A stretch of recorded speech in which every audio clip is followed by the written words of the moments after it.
भैया मेरा इंग्लिश कमज़ोर है, क्या मैं बीसीए कर सकता हूँ? भैया मेरा रेफ़रेंस लगा दो, मेरा जॉब नहीं लग रहा है और मैंने बीसीए 2024 में मैंने किया था तो 15,000 पे किया था और उसके बाद जो मेरा जो रियलिटी में जॉब लगा था वो 8,000 का लगा था 3 महीने के लिए। इसी का भी इंटरव्यू लेते हैं। हाल-फिलहाल में मैंने ग्राफ़िक्स वाले का इंटरव्यू लिया एक का। लिटरली मैं बता रहा हूँ कि मैं सबसे पहले प्रोजेक्ट देखता हूँ। तो आज का व्लॉग देखना बहुत ज़्यादा इंपॉर्टेंट है क्योंकि इसमें सारे वो क्यूएनए हैं। कुछ ऐसे क्वेश्चन जो कि मुझे मोटिवेट करते हैं, कुछ ऐसे क्वेश्चन जो कि मेरे पर्सनल चीज़ों से अटैक करता है। He is demotivating for the next all student. कि रियलिटी ये है कि मैं लोगों को डिमोटिवेट तो बिल्कुल नहीं करता। आप डिमोटिवेट अगर आप हो रहे हो, तो ये आपका बाय फॉल्ट है। देखो अगर आप आईटीज़ में आ रहे हो, तो आपको जार के रियलिटी भी जाननी बहुत ज़रूरी है। आज के टाइम में जॉब का कितना ज़्यादा कॉम्प्लिकेशन है, ये किसी को भी नहीं पता है। पता है हमें जब स्टूडेंट होते हैं ना, तो हम सबसे ज़्यादा खुश होते हैं कि भाई हमने आईटी में एडमिशन ले लिया। बट आईटी में एडमिशन और रियलिटी बहुत ज़्यादा अलग होती है। तो मैं जो रियलिटी आपको बता रहा होता हूँ ना, वो बहुत ही ज़्यादा इंपॉर्टेंट है आपके लिए। उससे उससे फोकस क्या करो आप, समझा करो। और अगर डिमोटिवेट हो रहे हो ना, तो मतलब मैं बोलूँगा कि थोड़ा ध्यान दिया। भैया मेरा इंग्लिश कमज़ोर है, क्या मैं बीसीए कर सकता हूँ? और मेरा मैथ भी कमज़ोर है। क्या बीटेक और बीसीए के मैथ में कुछ डिफरेंस है? सो सबसे पहली बात, अगर बीटेक और बीसीए के मैथ्स की बात करेंगे तो बहुत ज़्यादा डिफरेंस है दोनों के बीच में। बीसीए का जो मैथ्स है ना, वो एक्चुअली में इस तरीके से है कि बीटेक के कंपैरिजन में थोड़ा लो वेटेड होता है, यानी वहाँ पर ज़्यादा कंसेप्ट टफ होता है, लेकिन यहाँ पे कंसेप्ट्स वगैरह जैसे थोड़ा कम, एटॉमिक स्ट्रक्चर वगैरह कुछ चीज़ें कम होती है।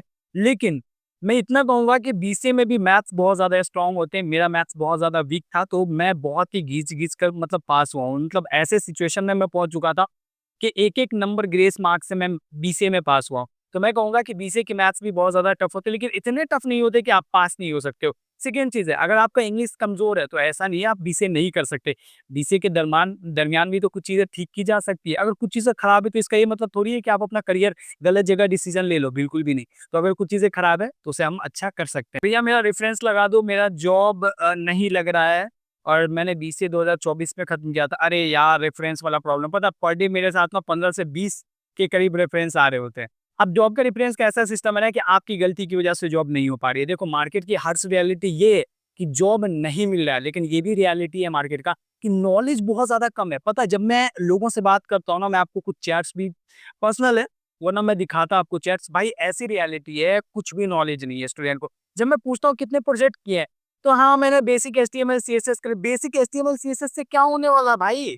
यहाँ पर मार्केट में रिएक्ट, एंगुलर, मॉन क्या-क्या चीज़ें चल गई है, एआई चल रहा है। तुम्हारी बेसिक एचटीएमएल और सीएसएस पे मैं रेफरेंस कैसे लगा दूँ? मैं अगर किसी का रेफरेंस लगा रहा हूँ, तो इसका सबसे बड़ा रीज़न ये है कि मैं उसे चाहता हूँ कि उसका कुछ भला हो। लेकिन आप खुद अपना भला नहीं चाहते हो, आप बस बैठे हो, मेरे को जॉब नहीं लग रहा है, तो उसके पीछे काम कौन करेगा भाई?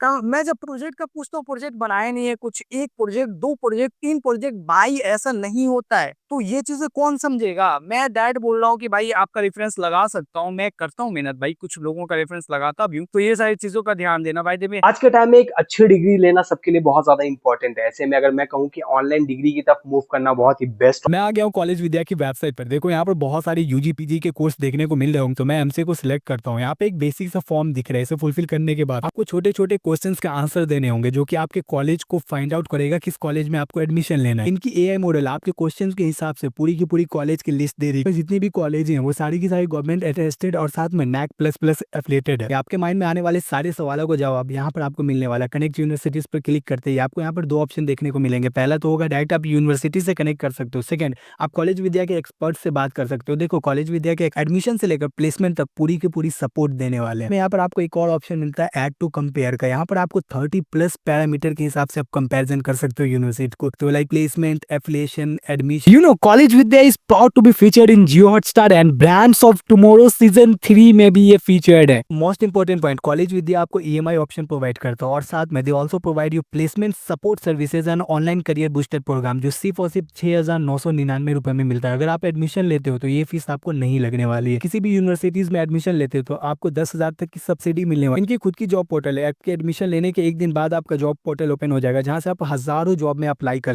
मेरे वीडियोज़ के बीच में बालकें आते रहते हैं, तो ये नॉर्मल है। ये उमेश की तरफ से। भैया मेरा जॉब नहीं लग रहा है, आपका पैकेज कितना है? हाँ, आपका पैकेज कितना लगा है बीसीए के बाद? अब देखो मेरे बीसीए के बाद के पैकेज की अगर बात करूँ, तो उसके बाद मैंने फ्री में कुछ दिन काम किया था। कोई इंटर्नशिप भी मैंने किया था तो 15,000 पे किया था। और उसके बाद जो मेरा जो रियलिटी में जॉब लगा था वो 8,000 का लगा था 3 महीने के लिए। 3 महीने 8,000 करने के बाद फिर वो 12,000 हुआ 3 महीने के लिए। 12,000 के बाद वो 17,000 हुआ और नाउ टिल नाउ वो मैं रिवील नहीं करने वाला हूँ। हर बार एक ही क्वेश्चन नहीं पूछा करते। ये सारी चीज़ें नहीं पूछा करते। मर्द से उसकी सैलरी के बारे में कभी नहीं पूछा करते मित्र। ये बात कौन समझाएगा तुम्हें? वो सारी चीज़ें मैं बाद में बताऊँगा, ठीक है? मैं इस पर एक वीडियो बनाने वाला हूँ, तो उसमें मैं आपको बताऊँगा कि एक्चुअली में मेरा क्या सैलरी वगैरह होने वाला है या फिर हो रहा है गुड़गाँव वाले में। नोएडा वाले का तो बहुत कम था, लेकिन गुड़गाँव वाले में क्या होने वाला है, ठीक है। अब हम अपने नेक्स्ट क्वेश्चन की ओर मूव करते हैं। आपका यूट्यूब से इनकम कितना होता है और सैलरी और यूट्यूब मिलाकर दोनों कितना इनकम चला जाता है? मेरा कितना इनकम है? कितना कमाई है मेरा? 7,000। गाइस, बच्चा तक को पता है ये सब बात कि क्या मेरा कमाई है आज के टाइम में। तो ये इतना पर्सनल क्वेश्चन कैसे पूछ सकते हो यार तुम? मेरे को समझ में नहीं आ रहा, इतना पर्सनल क्वेश्चन पूछ रहे हो, भाई आपका सैलरी क्या है? यूट्यूब से कितना आने आ रही? इतना असली में 1 रुपया है। मैम क्या ये सच बात है, बच्चा सच बता रहा है। वो 1 रुपया इससे छीन लेता हूँ मैं, वही मेरी मतलब इससे छीना हुआ जो पैसा है ना उसको मतलब बच्चा समझ रहा है कि मतलब वो मेरा इनकम है, क्या करें? नादान, नादान, कहोगे भोला 7,000 या फिर 8,000। भोला भाला। यही मिली थी आपसे ज्यादा। मेरे से ज़्यादा ईदी मिली थी बताओ। तो मेरी जो टोटल अगर मैं यूट्यूब का इनकम का बात करूँ तो अभी के टाइम में मेरा बेसिकली बहुत ज़्यादा इनकम नहीं होता है यूट्यूब से। यूट्यूब का जो इनकम है वो एक्चुअली में डिपेंड करता है।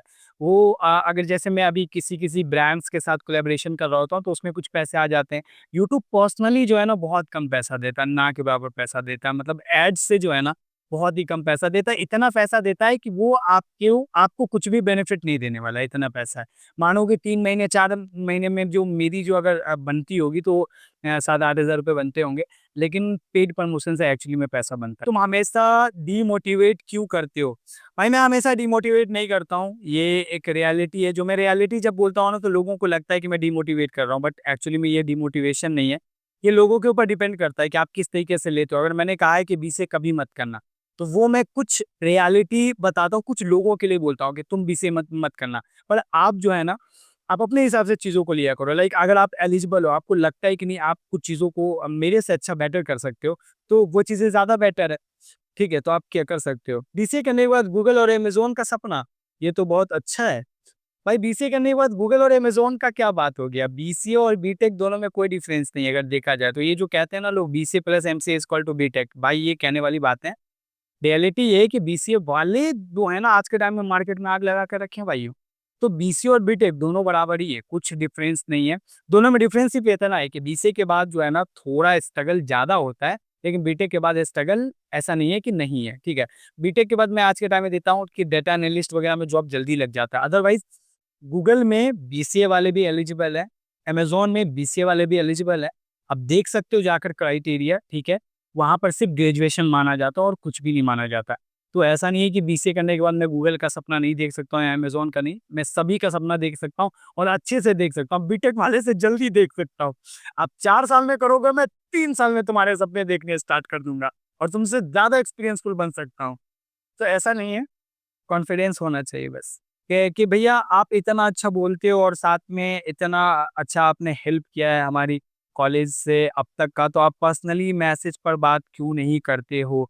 भाई पर्सनली मैसेज पर बात ऐसे मेरा इंस्टाग्राम पर फॉलोअर्स वगैरह बहुत ज़्यादा नहीं है, लेकिन आप अगर जाकर देखोगे तो वहाँ पर बहुत ज़्यादा है ना मेरे को स्पैम मैसेजेज आ रहे होते हैं और मैं लिमिटेशन में ही बात कर पाता हूँ। मैं बहुत लोगों से ट्राई करता हूँ कनेक्ट करने का, लेकिन अब कुछ ऐसे होते हैं ना कि जिनसे मैं कनेक्ट करता हूँ तो वो उल्टा बदतमीज़ी करने लग रहे होते हैं। बहुत से ऐसे लोगों से जब मैं कनेक्ट किया, मेरे को रियलिटी में समझ में आया कि यार आप रेगुलर किसी से कनेक्ट नहीं कर सकते हो। क्यों? क्योंकि सबका ना माइंड अलग होता है। बहुत सारे लोग ना आर्ट से बोलने लगते हैं। यार पता है कुछ दिन पहले की बात है, मैं एक बंदे का मतलब हेल्प कर रहा था कि इंटर्नशिप तुम्हें कैसे लेना है, तुम्हें जॉब कैसे लेना है।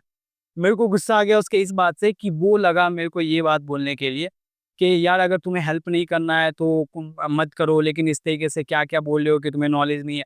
भाई मैं सच बता रहा हूँ, मैंने उससे बात करा, मैंने उससे बोला कि भाई एक बात बताओ आपने कितने प्रोजेक्ट्स किए हैं? तो बोल रहा है भाई पिछले 3 महीने से उसने मुझे हज़ारों मैसेज कर दिए। जब मैंने उसका मैसेज देखना स्टार्ट किया तो मैंने उसे बोला कि भाई जितना 3 महीने से आप मुझे मैसेज कर रहे हो, उतना अगर आपने कोडिंग में ध्यान दिया होता ना तो आज तक आपको जॉब लग जाती।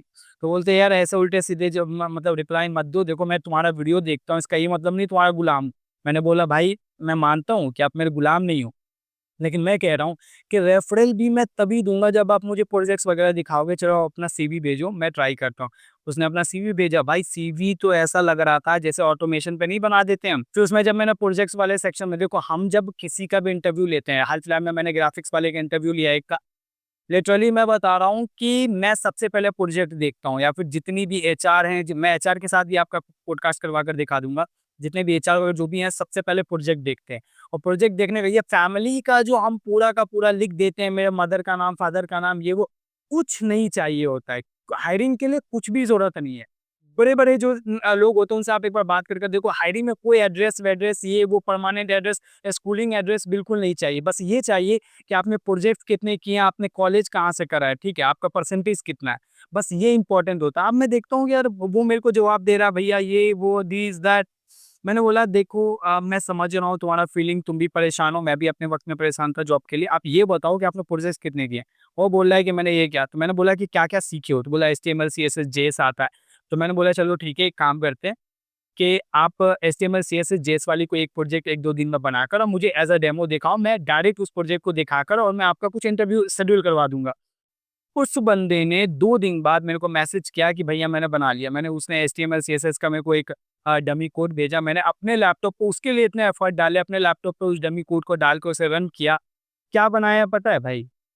सिंपल सा स्केलेटन, एक कॉन्टैक्ट फॉर्म बना रहा है। एक एक बीटेक का बंदा कॉन्टैक्ट फॉर्म बनाकर तुम्हें भेज रहा है। बाय द वे ये सारे क्यूबिनेज मैं इसलिए बना रहा था क्योंकि मेरा भी दिल करता है आपके साथ कनेक्ट होने का। ये वीडियो काफ़ी लंबा हो गया है, तो मिलते हैं नेक्स्ट व्लॉग में। जब तक के लिए thank you so much, bye.